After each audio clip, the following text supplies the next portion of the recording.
we have been transforming specific parent functions, x squared, absolute value of x, square root of x. But the truth is our rules of transformations apply to any function that we begin with. So we're going to begin this time with this kind of pieced together function that I designed or somebody designed. So we'll start off with what's the domain. So domain's going to go from the leftmost x, which is -2, to the rightmost x, which appears to be 1, 2, 3. So we're going to have -2 is less than or equal to x is less than or equal to 3. And the range, low y is -1, high y is 3. So -1 is less than or equal to y is less than or equal to 3. All right, so let's graph this function. So f of x then is represented by this function. So what this says, we want to graph the function plus 3. So remember that adding 3 moves our function up 3. So what we'll do is we'll take each point and move it up 3. So just take each point and count up 3. 1, 2, 1, 2, 3, 1, 2, 3, 1, 2, 3, and 1, 2, 3. And then connect it in the same way that it was before.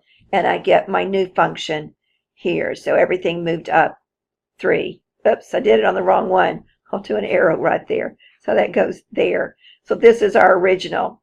All right, so let's do the next one. So notice that I give you the original function kind of in gray here that you can do it. So this one says 2 times f of x. Now the 2 times is what we just learned. So remember what this does. This 2 times the y values. So we're going to have to look at each point and think about what its y value is. So this y value is 1. So 2 times that's going to give me 2. This one's 0, and 2 times 0 is also 0.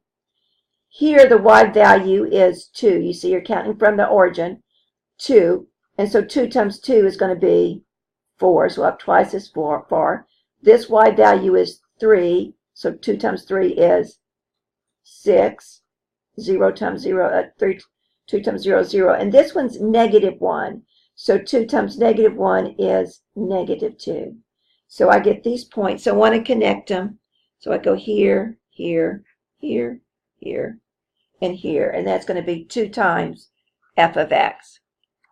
So what do you think is going to happen at negative f of x? That's right, it's going to reflect whatever my y value, it's going to reflect it against the axis.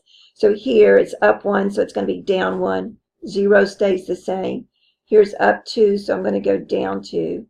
Up 3, so it's going to become down 3. 0 stays the same. Down 1 becomes up 1. And then connect my points, and it looks like that. 8, graph y equals f of -x. So again, this affects my x value. And I really haven't done an example in the other one like this. But this is going to reflect it horizontally when it's in with the x. So we're going to be thinking about the x's. So we're going to multiply the x values by -1. This top one multiplied the y values by -1. This multiplies the x values by -1. All right, so let's start over here. Let's start over here. This is kind of hard to do. Let's start on the bottom. This bottom one is to the right 3, and so when I multiply it by the -1, it's then going to be to the left 3. So let's move up to this one. It's to the right 2, and it's now going to be to the left 2. This is to the left 1, so it's going to become to the right 1. This one's to the left 2, so it's going to go to the right 2. This one's at 0, 0, so it stays. This one's to the right 1, so it's going to go to the left 1. So those are kind of a little bit harder to do. But again, just connect them with straight lines. And you can see what you get there for that.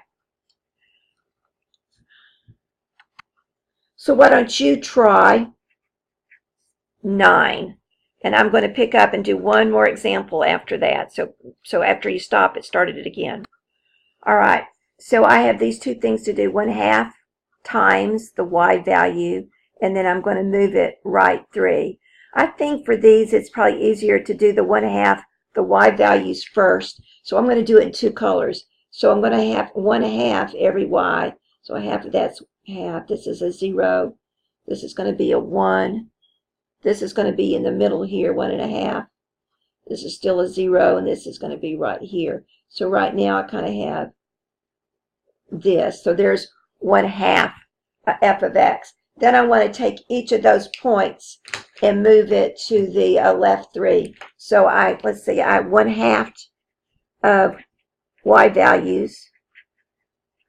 And then I'm going to move at, remember, if you have a -3, it does the opposite. It's going to go right 3. So then I'm going to take each of these points and move them right 1, 2, 3, 1, 2, 3, 1, 2, 3. Can't see where I am here. 1, 2, 3, 1, 2, 3. And this was up a half, I hope. Yeah. 1, 2, 3.